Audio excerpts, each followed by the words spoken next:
Cancer, Sun, Moon, Rising, Venus, or Cross Watchers. Ito na yung reading mo for the month of March. Ano yung mga paparating sa'yo? Kung bago ka dito, Cancer, napadpad ka rito ngayon lang. Please don't forget to subscribe, like, or follow. At kung matagal ka naman na, maraming salamat sa iyong patuloy na suporta at pagsubaybay. Malaking tulong po yung ginagawa ninyong pag-share ng mga readings natin, likes, comments, pag-avail ng membership subscription, pag-avail ng private readings, pagpapadala ng mga star super thanks. Yung mga interesado naman sa private reading ko, tignan nyo nila yung mga nakasulat dyan sa description.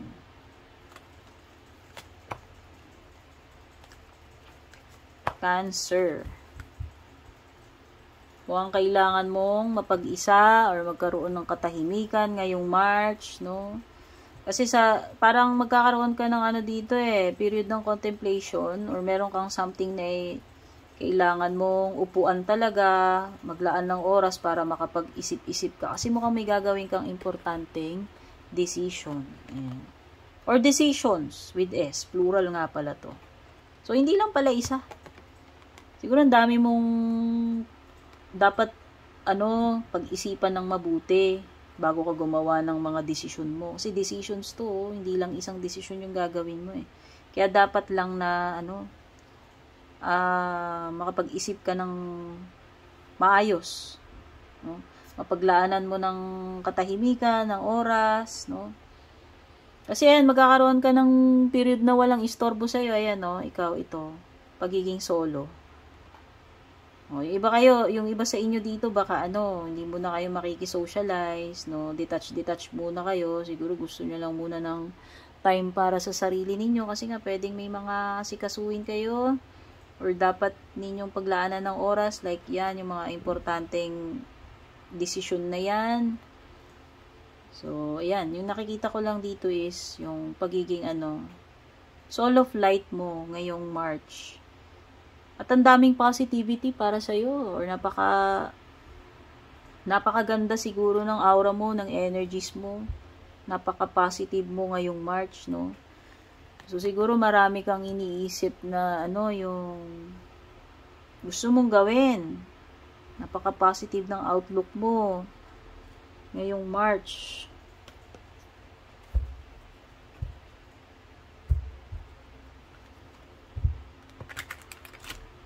Siguro ang dami mong magagandang plano. Yan.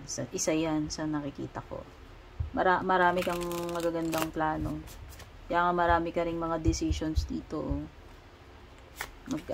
Maglalaan ka talaga ng iyong time para dyan ngayong March, Cancer. Oops. Meron ka ditong card about health. Meron ka ring friendship.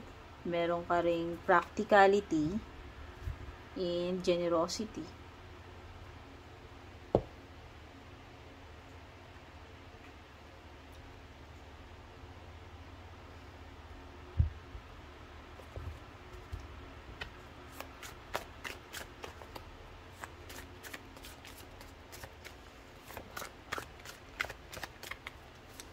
Wow. So, may health card ka. Nisip ko dyan, pwedeng yung decisions na ito, pwedeng isa sa mga pagdidesisyonan mo is related sa health matter. Oo. Or yung ibang decisions dito ay related sa kaibigan. Siguro may mga matters na pag-iisipan mo, pagdidesisyonan mo related sa kalusugan mo or sa kaibigan mo, connections mo.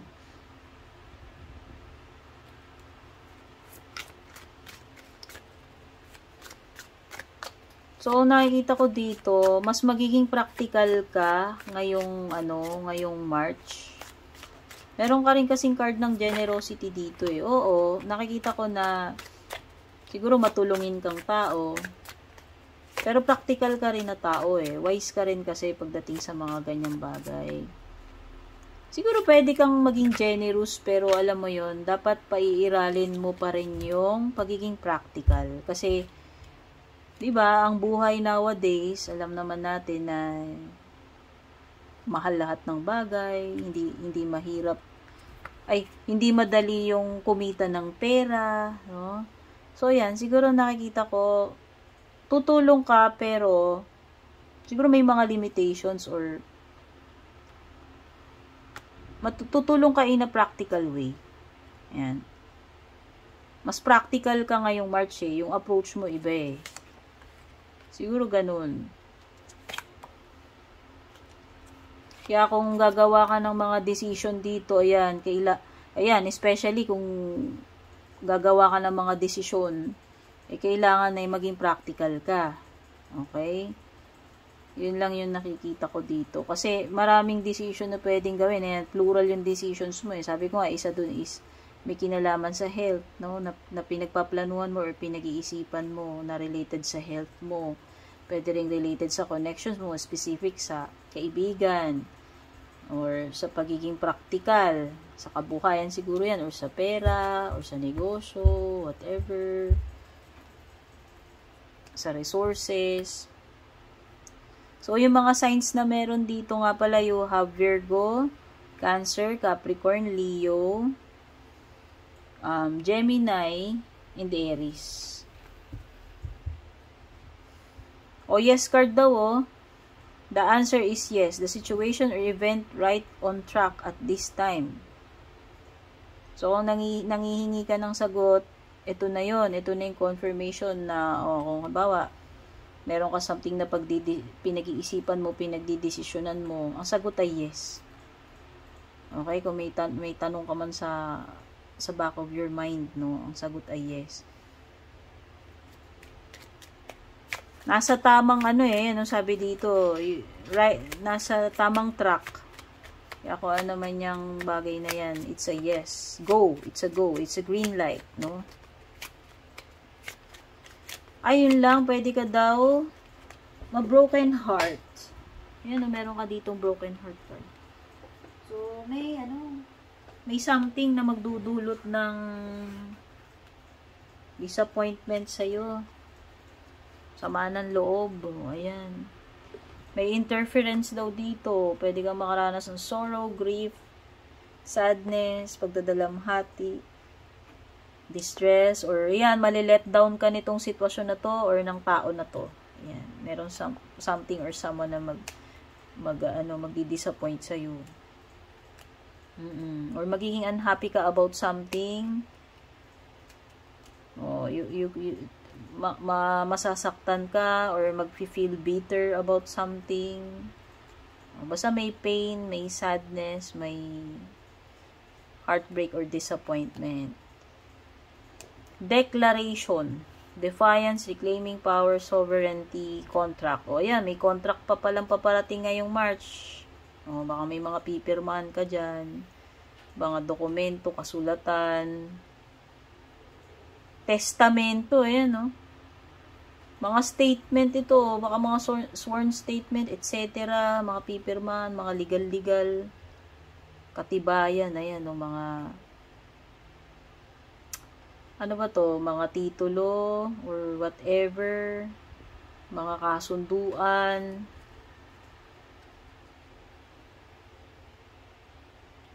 May mga pipirmahan dito, tsaka may mga rules na kailangan na may kasunduan or mag-a-agree, kung mag-a-agree ba hindi, pipirma ka ba hindi, basta may mga ganyang usapan, negosasyon. Eclipse, union of the opposites. May transformation din ngayong March sa'yo. Meron something na hidden, kasi eclipse, eclipse, darkness. May something na nakatago.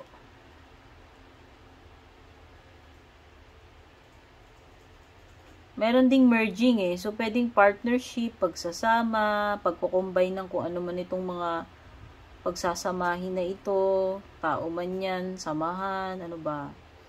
Pwede rin namang may mare-reveal dito. Pwedeng magkaroon ng concealment or revelation. Either yan. Basta kung ano yung naka-conceal na yan, mare-reveal yan. Yan yung sinasabi ni Eclipse. Society, tungkol sa mga tao-tao. Say yes to all the wonderful invitations. Coming your way, wow! May mga paunlak, ano to? Excellent networking opportunities and new love interest for singles will be the result. So, ayan.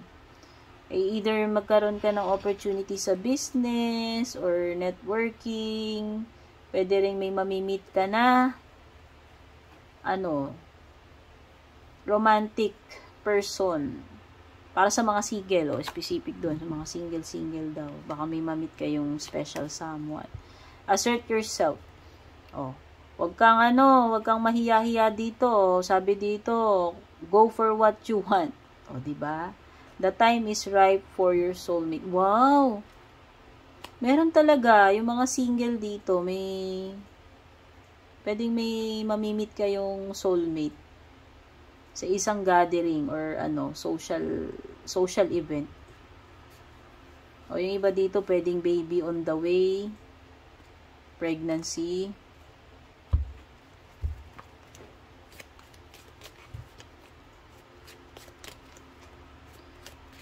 Soulmate guys, pwedeng hindi naman jowa din yun. Ang soulmate naman hindi lang limitado sa kajowaan. Okay? Pwede rin namang yung kaibigan mo ay soulmate mo rin.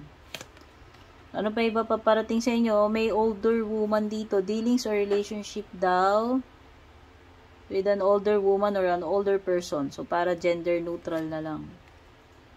B for victory. Diba? Ito ay success para sa'yo. So, kung ano man itong gagawin mo, magwawagi ka dito. Cancer, panalo ka dyan. Habay na habay yan. Achieve na achieve. Financial gain. Ayan pala. Pati sa pera. Ang ganda, may increase yung iba dito. Or may tubo, may sales, may bonus. Hindi ko alam Excess na pera to, may pasobra sa pera. Marireceive ka Family matters. Yan. Baka yung older woman sa family matters din to. May mga importanteng ganap sa pamilya, mga concern or ganap sa pamilya. Ito na yon. Kasi di ba dito parang meron kang madidisappoint ka, malilet down ka, mabobroken heart ka. Meron kasing emptiness dito, barrel Pag nakita natin tong barrel, parang may something nakakulangan. Makaka-feel ka ng pagiging empty. Whether itong emptiness na to, may kinalaman daw sa love, sa pera, or sa goals.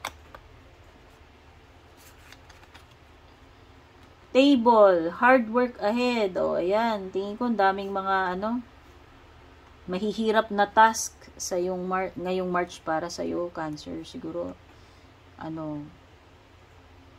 bugbog sa trabaho to. Or mahihirapan ka dito sa gagawin mo. Challenge yan. Okay, so ito yung mga na-pick up ko, mga paparating sa ngayong March, Cancer. Take care. God bless. Babush. And kung balak nyo pong mag-book or mag-inquire ng personal readings ko, basahin nyo lamang po itong nakasulat sa screen or yung nakalagay sa description.